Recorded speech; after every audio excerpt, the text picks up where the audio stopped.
مساء الخير، اهلا بكم في الصالون الثقافي لحركه على المليون رقم 82. الصالون النهارده يعني اعتقد على مدار 81 صالون ناقشنا موضوعات عده في الفلسفه، في السياسه، في التاريخ، في العلوم الاجتماعيه، لكن لم نتطرق لموضوع مشابه لموضوع النهارده. اعتقد ممكن يصنف ان هو في مجال الانثروبولوجي، ولكن برضه في اوروبا في مجال خاص بالصالون النهارده وهو تاريخ الفن بيدرس على اسس علميه واكاديميه. صالون النهارده بيحمل عنوان الحضاره، الاتساق في الحضاره المصريه واخدين الفن نموذجا. يعني ايه الاتساق بتاع الحضاره المصريه؟ ده اللي هنعرفه في الصالون من خلال محاضرنا اليوم المهندس اسحاق حنا رئيس الجمعيه المصريه للتنوير. رحب بيه. فقبل بس المهندس اسحاق ما يتناول الموضوع النهارده، وكان هيستعين ببعض الحاجات التوضيحيه لكن للاسف لم نوفق في هذا، لكن اذا كان ممكن المهندس اسحاق يقول لنا نقدر نلاقيها فين او نستكمل هذا في صالون اخر نكون شاكرين جدا. اتفضل. شكرا استاذ احمد، شكرا جزيلا.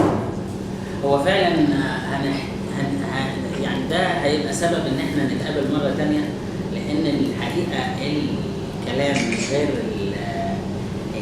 المادة المرئية دي اللي أنا كنت جايبها هيبقى إلى حد كبير قاصر، أو الهدف منه مش هنوصل للهدف كامل يعني. لأن ممكن حضرتك أحكي لك عن واحد كويس قوي هتصدق، لكن لما تشوفه وتقعد معاه ساعتها هتقول فعلا إذا كان كويس ولا لأ، هتحبه ولا إيه. فهي المقابلة الشخصية دي اللي كنا هنعملها دلوقتي، بس ما اعرفش للأسف اللي حصل ده. لكن على العموم بداية لما كلمني الأستاذ أحمد وزملائه الأعزاء والأستاذ رباب باعتباري صديق للحركة وصديق للصالون، فقلت أنا هتكلم في حاجة زي كده. هي اللي احنا هنتكلم فيه هو ليه علاقة باهتمامات الصالون. العلاقة هي ان فكرة حركة علمانيون والفكر العلماني عامة هو فكر عقلاني، وفكر يعني بيحط التفكير والعقل نمرة واحد، هو ده الطريق بتاعنا.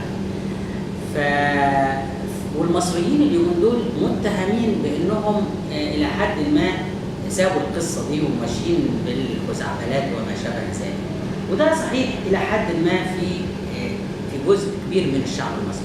لكن أنا ما بحبش فكرة جلد الذات الشديدة للمصريين بالذات أو لمصر بالذات. يعني ناس كتير لا تعي أو لا تعرف قدر الحضارة المصرية أو قدر اللي عملته مصر أو قدر الشعب المصري، حتى الشعب الفقير.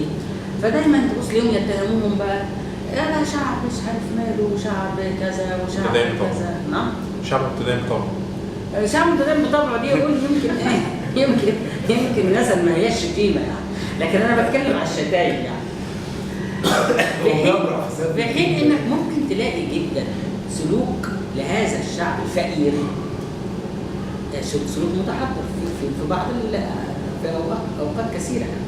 وان لو وضع شعب اخر في نفس الظروف الموضوع فيها الشعب المصري، ربما يعمل، أو على ما اعتقد انا وغيري، هيكون ليه الشعب المغاير ده هيكون ليه سلوك اسوأ بكتير. يعني الشعب المصري يعتبر افضل من شعوب كثيره، وانا مش بقول ده يعني عشان احنا مصريين ولا غيره، لكن الحقيقه تاريخنا بيقول كده. انا اخترت جزء هو الحقيقه جه في سكتي زمان من حوالي مثلا 17 سنه كده، بالصدفه ان انا كنت بعمل رساله ماجستير في الديكور، و يعني اثناء ما انت بتبحث وبتاع بتقرا حاجات كتير وانت بتنتقي بعد كده. فمن ضمن الحاجات اللي شدتني ان هذا الشعب مبدع طول العصور، حتى العصور اللي كان فيها ضعيف او كان فيها مقهور او كان فيها فقير او ما شابه ذلك، مش بس في العصر الفرعوني يعني. كل العصور كان مبدع. كنت بتكلم مع بعض من زمايلكم فقلت ان احنا هناخد حاجه مش محسوسه قوي، لكنها بتبين قد ايه ان الشعب ده متواصل، وقد ايه ان هو شعب واحد اصيل، وانه مبدع. اللي هي ايه؟ اللي هي الموتيفات او الزخارف الزخرفيه او التفاصيل الزخرفيه في الانتاج الفني في الشعب المصري. كل شعب ليه ملامح كده للفن اللي بينتجه. يعني اكيد بتاخدوا بالكم الفن الصيني اللي ليه طبعا بيغلب عليه اللون الاحمر العديد ده، والحاجات الاسطوريه اللي بتاعت التنين ومش عارف ايه والحاجات دي، والورد ليه شكل معين، الشجر نفسه بالشكل ده، مصر نفس الكلام ليها ستايل، غيره ليها ستايل، اوروبا ليها ستايل، حاجات كده. حتى الفنون الشعبيه وان كانت متقاربه في كل الشعوب، الا انها برضه من بلد لبلد او من شعب لشعب تختلف هذه الفنون الشعبيه. فانا خدت الموتيفات الزخرفيه دي لانها يعني بتبين بشكل عفوي جدا، لان الانسان بيستخدمها بشكل عفوي بشكل بسيط جدا، ما فيهاش الحسابات اللي هي ده اسلامي ولا مسيحي ولا كذا ولا كذا، لا ده حته زخرفه بحطها على الهدوم، بحطها على القماش، بعمل بيها مش عارف كذا، بعمل بيها حته موبيليا، بعمل بيها حته كده. فانا رتبنا الكلام ده كالآتي: مصر شعب واحد مبدع منذ الفراعنة. طيب امال اللي كان بيحصل ده وفجأة نلاقي سكة تانية وفجأة؟ هو كان كل عصر بيسلم العصر التاني بشكل أو بشكل تدريجي. يعني احنا ما نقدرش نفصل كده ونقول من هنا لغاية هنا خط فاصل كده ده العصر الفرعوني، ومن هنا العصور دي 100% كانت بتتداخل مع بعضها. ليه؟ لأن جوه هذه العصور، جوه هذه الأزمنة، بني آدمين، شعب ده جيل بيسلم جيل، وبالتالي مش لغاية أبويا بس ده العصر الفلاني وبداية مني، لا، طب ما أنا عشت مع أبويا وخدت من أبويا وخدت من جدي وجدي وأبويا خد من جدي، وبالتالي هنا التداخل هو، فما فيش أزمنة تبقى فاصلة بخط مستقيم أو بخط حاد يعني.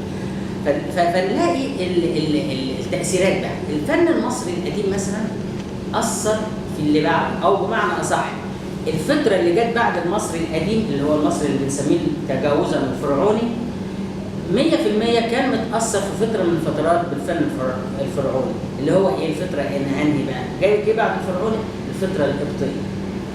القبط هنا حتى قبل ما المسيحية تدخل، يعني القبط مش معناها المسيحي، وبعد شويه القبطي بقى يغلب عليه الشرق او الثقافه المسيحيه بعد دخول المسيحيه مصر، ولكن في البدايه كان تغيرات ثقافيه في هذا المجتمع المصري نتج عنها يعني تغيرات في حاجات كتير، ولكن في تاثيرات. تبدا ازاي؟ مثلا على سبيل المثال المصريين القدماء، طبعا ده كنا هنشوفه على المصريين القدماء، كانوا بيصوروا الآلهة بتاعتهم ويلبسوها قناع ثعلب، قناع ذئب، قناع مش عارف ايه بالشكل ده. فنلاقي بعض الحاجات الأثرية في العصر المسيحي بقى القبطي مثلا، انه عامل شكل 2 قديسين بقى في المسيحية بقى بني آدمين، وملبسهم برضو أقنعة شبيهة بالأقنعة المصرية، لأن هو ما زال ثقافته القديمة اللي عايش بيها هي بعينها. نلاقي حاجة تانية زي مثلا إن الشرق كله، الشرق والغرب المسيحي، ما رسمش صورة للعذراء مريم إلا بأنها لابسة هدوم كويسة كده وبتاع وماسكة طفل ابنها بأي وقت. مصر الوحيدة اللي رسمت العذراء وهي بترضع الطفل، يعني مخرجة صدرها من ثنايا الملابس وبترضع الطفل. فطبعا كانت بالنسبة لباحثين كتير يعني ازاي، فتكتشف ان كتير من الصور او المنحوتات او غيره المصرية القديمة اللي فيها إيزيس بترضع حورس. إذا التأثير الفكري والثقافي ما زال في الناس او شبيه في العصر المصري القديم، وجيل بيسلم جيل، فبقت بنفس المفاهيم دي عايشه في العصر الجديد. تلاقي منحوته بشكل حورس يطعم التمساح وبالظبط كده كأنها النسخة الأساسية لفكرة ماري جرجس اللي في المسيحية. إذا القصة كانت أيضا موجودة، اللي هو فكرة المخلص، واتعمل لها تمثال واتعمل لها صور وحاجات من هذا القبيل. في حاجة تانية لحورس أيضا يطعن حية وشكل الحية بتاع. أنا كان نفسي أوريكم ده، لأن الصورة دي بالذات أنا عامل عليها مقابلة شديدة التشابه مع صورة بتترسم في الكنائس حاليا للملاك ميخائيل. الملاك ميخائيل واحد من الملائكة اللي بتتكلم عنهم المسيحية إنه موجود في السماء وله مهمة معينة ضمن مهام الملائكة فالصورة اللي مرسومة اللي تعتبر معتمدة أو متداولة في الكنيسة لها وضع معين، في الملاك واقف ازاي وعامل ازاي وماسك حربة ازاي وبتاع، نفس الوضع ده وكأنها مأخوذة نفس ميل الحربة. تستغرب لما تحط اثنين على بعض وكأن الاثنين حربة بتاعت حورس والحربة ده كأنهم هما الاثنين متوازيين كده، يعني على نفس زاوية واحدة. فتستغرب إلى هذا الحد كان التأثير. التأثيرات دي استمرت من أثر القبطي بالفرعوني بلا شك في حاجات كتير. طبعا أنا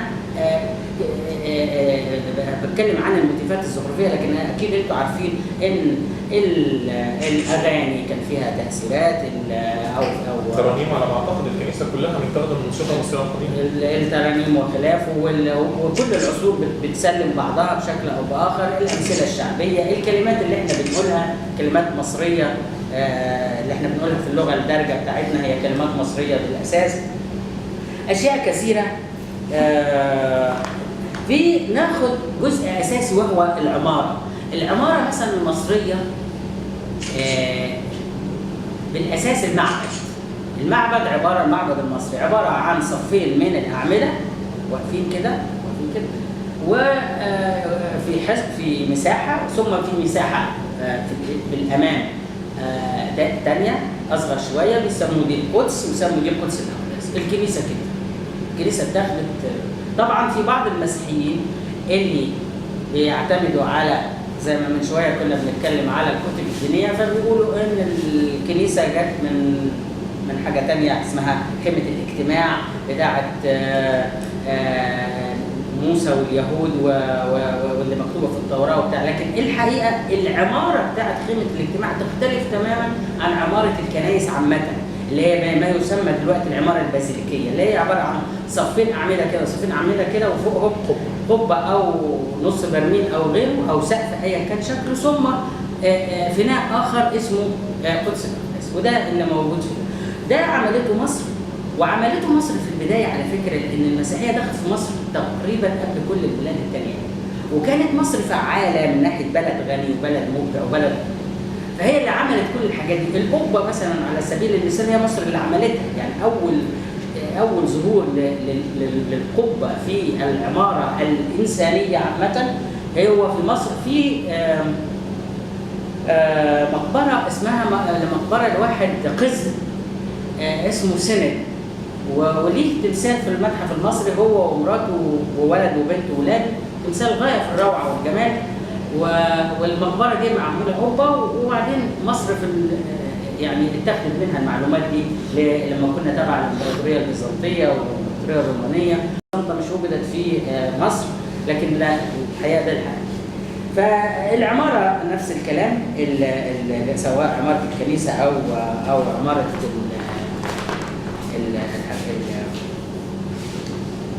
المعابد عامه. طبعا الباوربوينت اللي كنا هنشوفه والصور كانت هتبقى الامور على طول، مش محتاجه ان انا ابص في اي ورق يفكرني باي حاجه.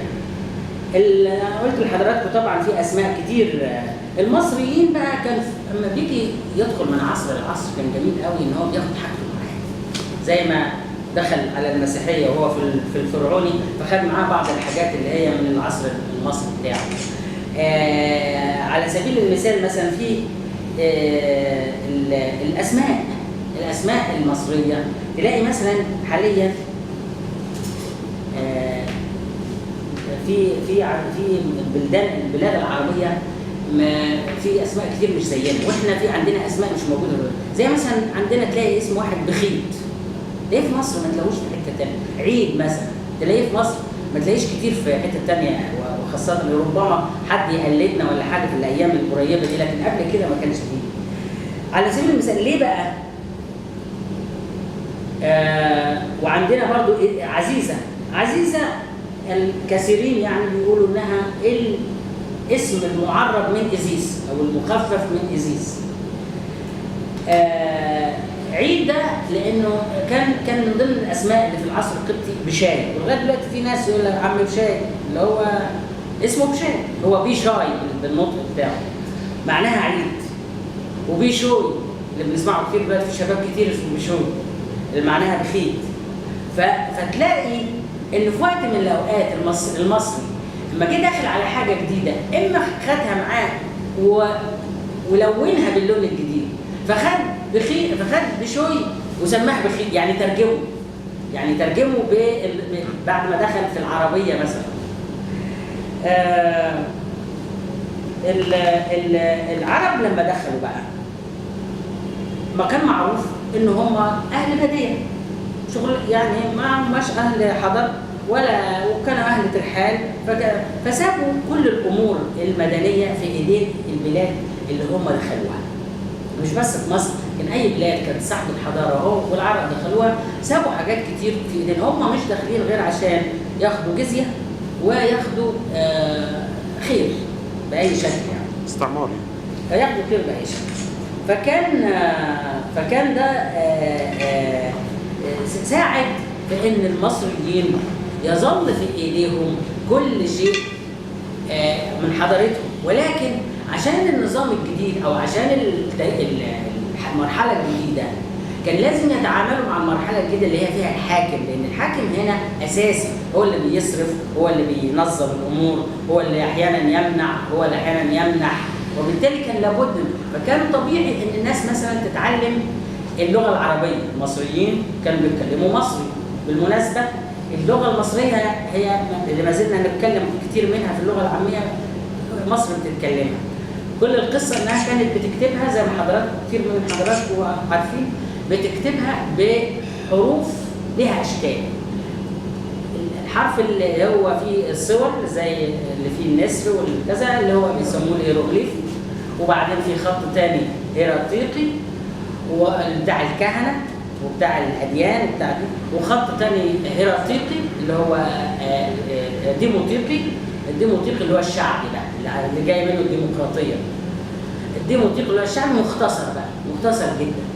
واخر تعديل في شكل الحروف المصريه كان هو القبطي لانه خد شكل حروف اللي هي بالاساس على فكره اللي هي الحروف اللاتيني اللي هي كانت يوناني، اللي هي برضه كتير منها متاخد من الهيروغليفي. على سبيل المثال المصري عمل حرف الايه عباره عن شكل، او الالف عباره عن شكل نسر. لو تاخدوا بالكم مثلا النسر عامل كده كاختصار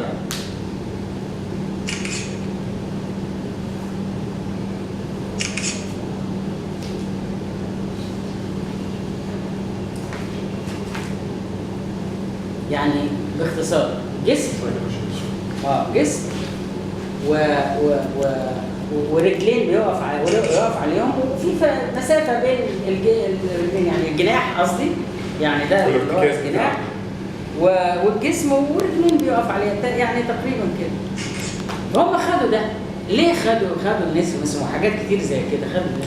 النسر صوته بيقول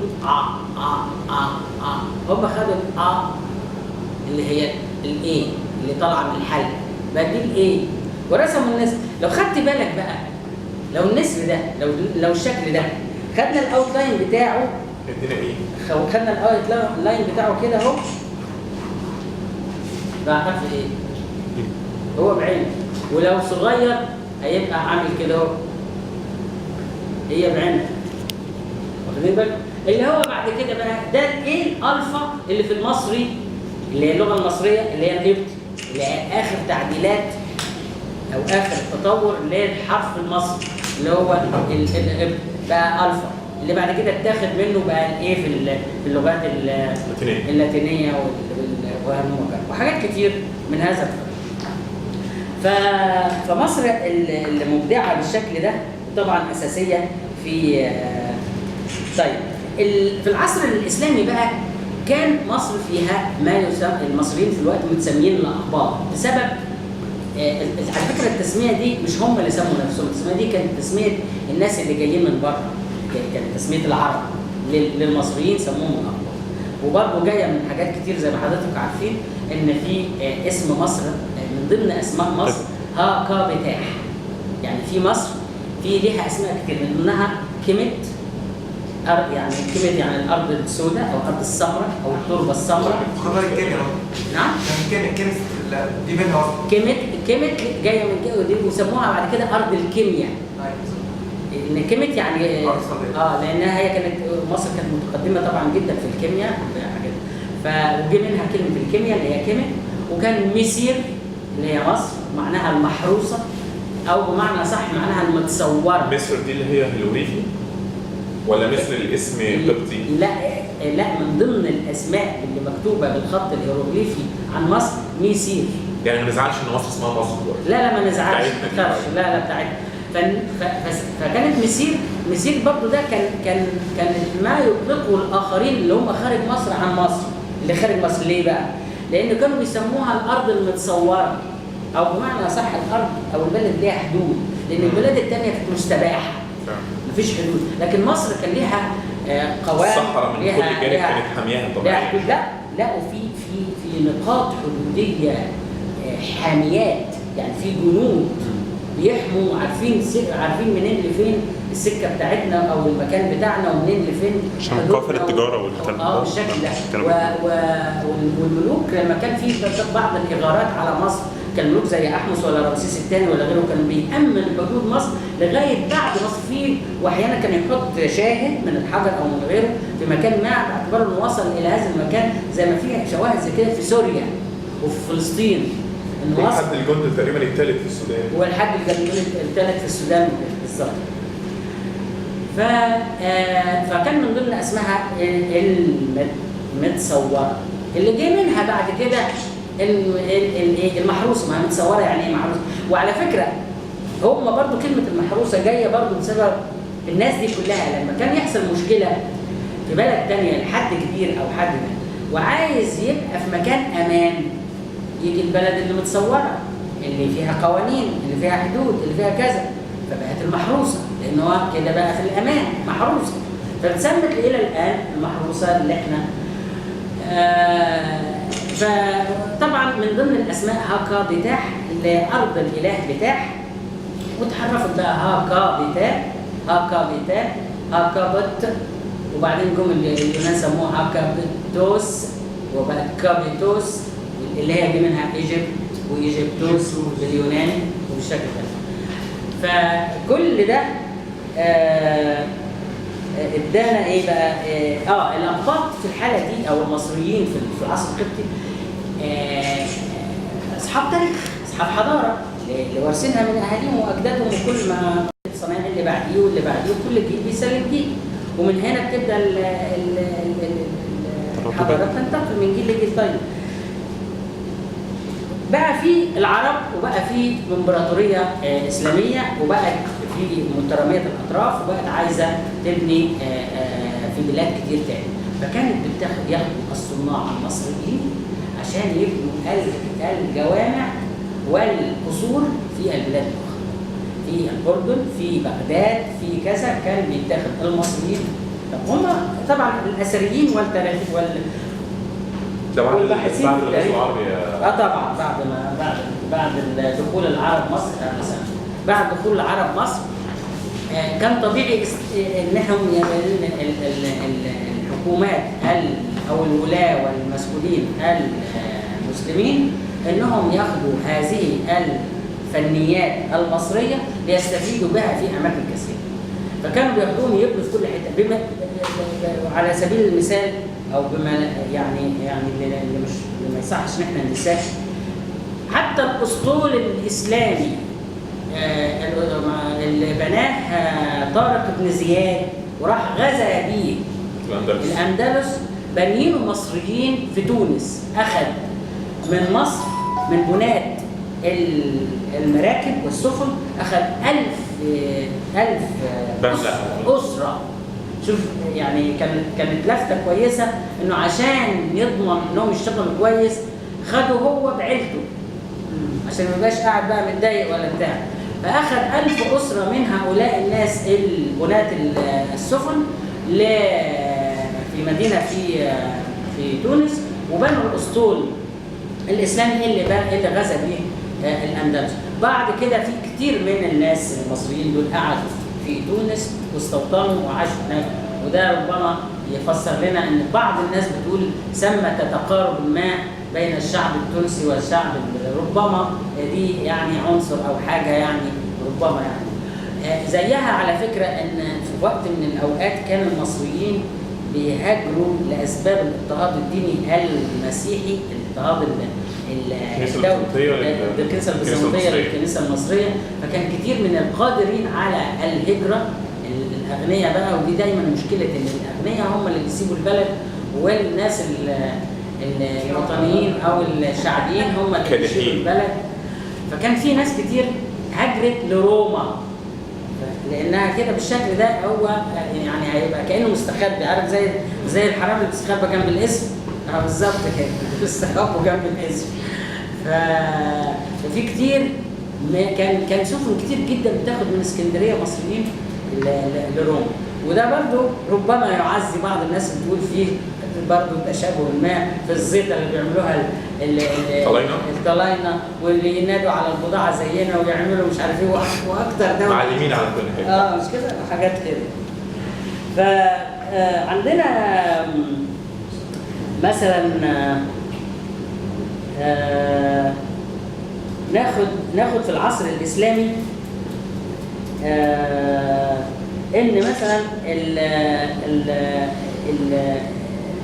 المنبر بتاع الجامع اللي كان سلمه ده متاخد برضو من فكره مصريه في العصر القبطي، اللي هو برضو منبر، ومنبر اقدم منبر كان لقيوه في حوالي القرن الرابع في دير نفس الشكل. كنت هوري لك المنبر ده بسلالمه والمنبر ده بسلالمه اللي موجود حاليا مثلا في اي جامع، وليكن كنت جايب انا اللي في السلطان حسن، والمنبر الثاني هتلاقي نفس القصه، وفي الاخر في مكان للوقفه او للقعده بتاعه الشخص اللي بيعظ، هي نفس القصه ونفس الكلام. الفرق هو ان ده مثلا يعني متدندش شويه او مصروف عليه، وده مثلا بالحجر لكن ده بالخشب، لكن هي نفس الفكره ونفس الامور دي. معلش فين المنبر القديم الاقدم موجود؟ نعم، المنبر القديم المصري كان في القرن الرابع الميلادي. المنبر كان في القرن الرابع الميلادي، كان موجود في دير اسمه دير الانبا اشعية في صحراء مصر. بتقول عايز ماله؟ بس انا كنت عايز اعرف الاسم بس. مكان هو كان موجود في يعني الضيوف في صعيد مصر، في دير اسمه دير الانبا اشعية. فكان بياخدوا النجار القبطي والبنا القبطي هنا اللي اقصده، خدوا بالكم في اللي اقصده هنا هو المصري في الوقت ده، لان انا كنت بتكلم عن احنا خارجين من العصر القبطي او الزمن القبطي ده اللي هو اتسمت فيه مصر كده تسمية. فكانوا بياخدوا المصريين في الوقت ده يبنوا لهم كل الحاجات دي، سفن، مباني، مش عارف مساجد، كل الحاجات دي كانوا بيعتمد عليهم عشان كده كان بيبان الاساليب الفنيه بقى، ده اللي خلانا عرفنا الحاجه دي. هناك اساليب فنيه للمصريين واساليب فنيه كمان للابنيه يعني الدينيه او اللي ليها طابع ديني مسيحي. من ضمنها ايه زي حضراتكم كلكم عارفين العناقيد العنب، يعني ورقه العنب وعناقيد العنب دايما يتحصل بها يتعمل بها زخارف. فلما نلاقي زخارف زي عناقيد العنب واوراق العنب وحاجات زي كده موجوده في مثلا قصر اسمه قصر المشتى في الاردن القديم، او مسجد في بغداد من الدوله الامويه، طبيعي هيبان مين عمل ده في المنطقه، مين الاسلوب الفني ده عند مين في المنطقه. فحددوا باحثي التاريخ وعلماء التاريخ ان هذه الاساليب كانت اساليب مصريه وجايه من مصر. يقال او اللي بيقول كده الدكتور زكي محمد حسن في كتابه الفن الاسلامي في مصر، بيقول: تحدثنا المصادر العربيه ان الكعبه طغى عليها سيل قبيل ظهور الاسلام فصدع جدرانها، فاعادت قبيله قريش بناؤها مستعينه في ذلك بنجار قبطي كان يسكن في مكه اسمه بخوم، استعانت به على بناء الكعبة. ولا ريب أن أثرياء مكة كانوا يلجؤون إلى ذلك النجار القبطي وغيره لعمل ما يحتاجونه من الأدوات الخشبية، طبعا باعتبار أن كان المصريين بالنسبة لهم البلاد دي كانت زي ما قلت لحضراتكم كان الجيش بيوصل لكل البلاد دي والحدود دي وكان بيأمن أرضه بسبب الكلام ده. عايز أحكي لكم على قد إيه ولا بعد ما نعمل حكايه نخلص العماره اللي فيها جامع احمد بن طولون.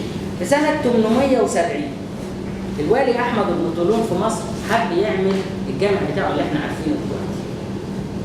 فالجامع ده ايضا متاثر بحاجات كتير فيه معماريه وزخرفيه بالتاثيرات اللي شوف بالرغم ان اتبنى سنه كام؟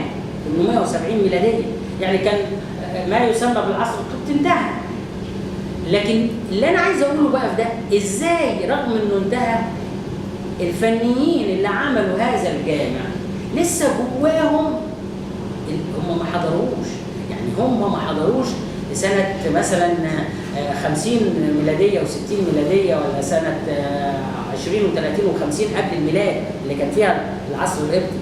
طب امال ازاي وهم سنه 870 ميلاديه بيعملوا بنفس الاساليب؟ طبعا هو الاجيال زي ما قلت لحضراتكم بتسلم بعضها، ده دليل على وحده هذا الشعب وعلى تواصل هذا الشعب. فاحمد بن طولون كان لجأ لواحد مهندس اسمه سعيد بن كاتب الفرغاني، بنى له مدينه القطائع اللي هي كانت جنب المسجد، وعمل فيها حاجات كتير جدا غريبه ومهمه، من ضمنها يقال نعم مش عارف مقياس النيل وعمل مقياس النيل بالظبط تمثاله هناك بالظبط في الحته عند في اخر الجزيره كده بتاع المنطقه. وعمل في القطائع دي ان الميه تطلع بمستويات اعلى، ودي كانت طبعا عمليه صعبه جدا، يعني ايه تطلع عشان نطلعها من تحت لفوق بالموتور او بغيره. فهو قدر يعمل حاجات لان المصريين برضو رفعوا الميه من النيل ومن الترع باشكال كثيره، مش بس الشادوف اللي احنا نعرف، لا في حاجه اسمها الطنبور، وده اختراع خطير جدا رائع ممكن يستخدم في حاجات كتير. انبوب ومن جوه حلزوني، ومجرد بيخطف شويه مايل بيلامس الميه هنا وهنا الارض العاليه وهو مايل كده، فبيخطف شويه ميه زي فكره السقي برضه يعني بس السقيه بتلف راسي، لكن هو بيلف حلزوني فينزل بعد كده. لسه مستخدمه لغايه دلوقتي، ولسه مستخدمه محطات الرفع بتاعت الصرف الصحي كلها بالحلزونات دي. فعمنا سعيد بن كاتب الفرغاني يبدو ان استخدم هذا بس مواسير طويله فقدر يطلع، فزعل من المهندس سعيد بن كاتب الفرغاني وسجن، رمى في السجن. وخلصت القصه على كده. بعد شويه عايز يبني الجامع بتاعه، فقال عايز ابني جامع ضخم يكون ليه وكذا وكذا. وعلى فكره من ضمن نواياه في الوقت ده انه كان عايز ينقل الحج للجامع ده او لمصر ويبقى الحج عندنا. طبعا لو كان عمل كده كان يبقى جدع، بس ما عرفش. اهم حاجه غير الناحيه الثقافيه الناحيه الاقتصاديه، بدل ال 10 مليار اللي بيروحوا كل سنه كنا احنا بقينا عندنا 100 مليار بالظبط. ولكن للاسف بقى ما عرفش. المهم راح قالوا له ان انت تبني ازاي الجامع اللي انت بتحكي عنه ده وعن مساحه كذا وبتاع مش عارف ايه وعايز مساحه كبيره وبتاع، مش ده انت كده اللي حواليه يعني قالوا له انت كده محتاج كل الاعمده اللي موجوده في جميع البيع هنا اللي هي الكنايس. فعشان يبني بناء عايز العمود، لان العمود بيبقى رخامي او جرانيتي او حاجه كده، فبيشيل كويس. فاحتاسوا شويه يعني في القصه دي، وبعدين قالوا له ان ده حرام.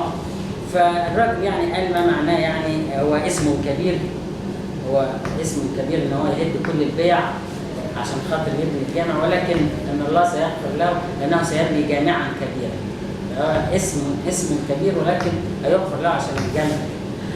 سمع بهذا الكلام الراجل المهندس اللي في السجن، فبعت له جواب قال له انا ابنيه لك بلا عمود، من غير اعمده، وارسمه لك كانك تراه. يعني يرسمه منظور 3D يعني. منظور معماري. انها صوره. نعم، منظور معماري. منظور معماري.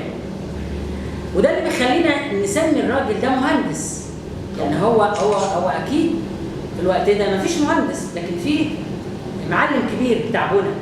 بس ده كونه انه يقول له ارسمه لك كانك تراه، يبقى اذا يعني على مستوى ثاني بقى. فالرساله وصلت احمد بن طولون، فيقول لك ايه؟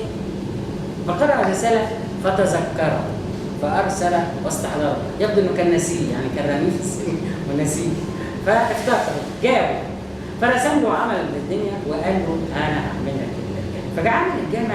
واضح فيه ثقافه هذا المهندس اللي اتضح فيما بعد ان هذا المهندس مسيحي او يعني قبطي.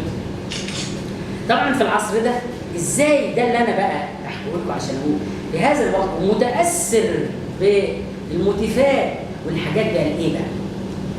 انا كان نفسي اوريكم ده، لانه ده باين في الجامع وانا مصور الزخارف دي، باين فيها حاجات قبطيه، باين فيها ترتيب حديث هندسي اللي هو ما نطلق عليه حاليا الاسلامي، وباين فيه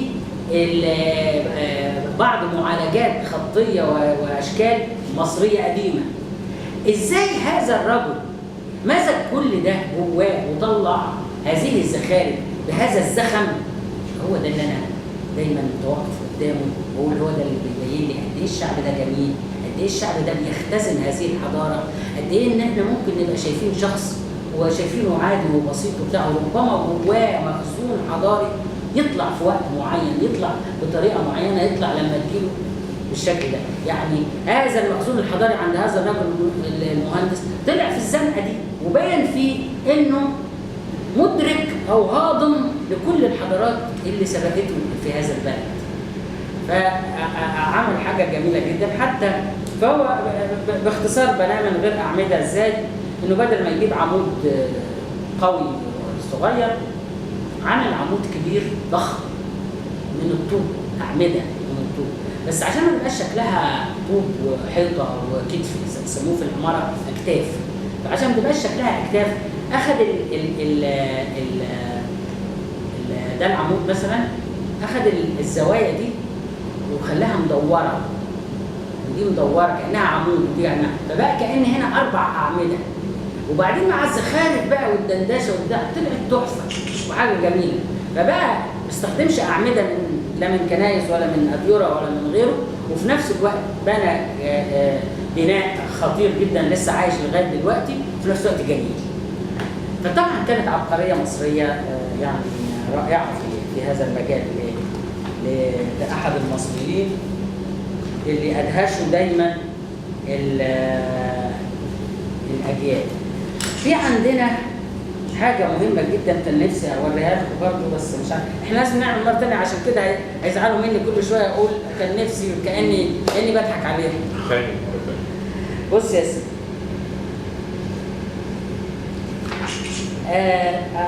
عايز احكي لكم على النسيج المصري اللي كان في العصر، اللي كان بدايته في العصر القبطي واستمر في العصر الاسلامي. احنا دلوقتي كنا بنحكي في العصر الاسلامي والتاثيرات اللي واخدها من العصر اللي قبليه العصر. النسيج المصري ده كانوا بيسموه نسيج القباطي، وكان مصر مشهوره بالنسيج في العالم كله في الوقت ده بشكل مش معقول. وكان في مدن من ضمنها دمياط، ومن ضمنها بعد في الصعيد جرجا، في النسيج النسيج عارف ان سمنود كمان كانت وسمنود قبل المحلات دي مستحدثه يعني. وسمنود وبلاد كتير، بحري وابن. وكان في مين اللي بتاعت الحرير، وفي نقادة برضه في هنا، وما زالت نقادة بالمناسبة بتنتج نسيج شعبي يدوي على أموال يدوية غاية في الروعة. وللأسف الشديد الدولة مش بتساعد الناس دي حاجة، مش بتساعدهم يعني حتى لا ترعاهم، يعني مش عايزهم تقدم لهم مكن، لكن عايزهم بس تسوقهم تسويقا. المهم النسيج المصري كان أساسي في حتى في لما كانوا بيولوا خليفة أو والي على مكان ما، كان لازم يجيبوا له القفطان، وكانوا بيسموه خلع، كانوا بيسموه خلع.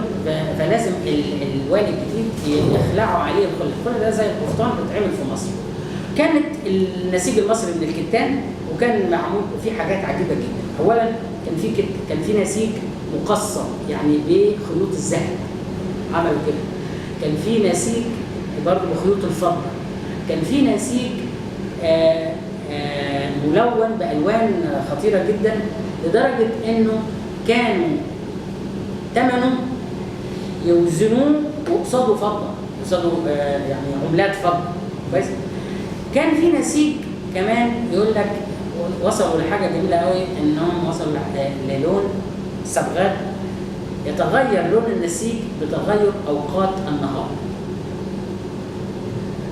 طبعا الكلام كده على عواهنه كده يعني يثيرك يعني ايه يعني.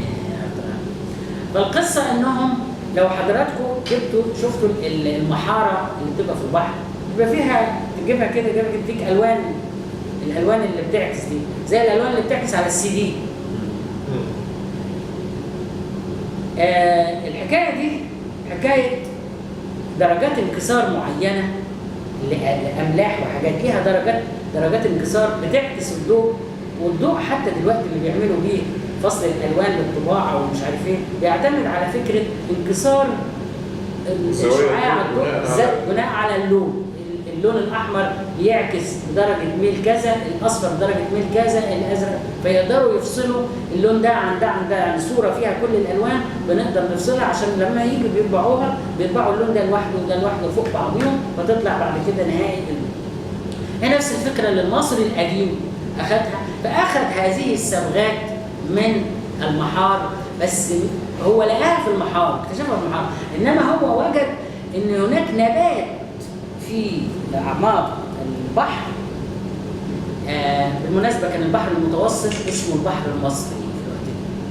البحر الاحمر تسميه مصريه اسمه البحر الاحمر من مبني على كلمه الصحراء اللي جنبه، اللي هي الصحراء الشرقيه اللي هي مليانه جبال لونها احمر او محمر شويه، مش اصفر زي الشرق زي الغربيه. احمر في اللغه المصريه الفرعونيه. انا قلت لكم من شويه كلمه دي تانيث او مش كده؟ فالاسود، الارض السوداء او السمراء. ديزر دي برضو الديزر هنا الاحمر، فاللي جه منها ديزرت اللي هي الصحراء.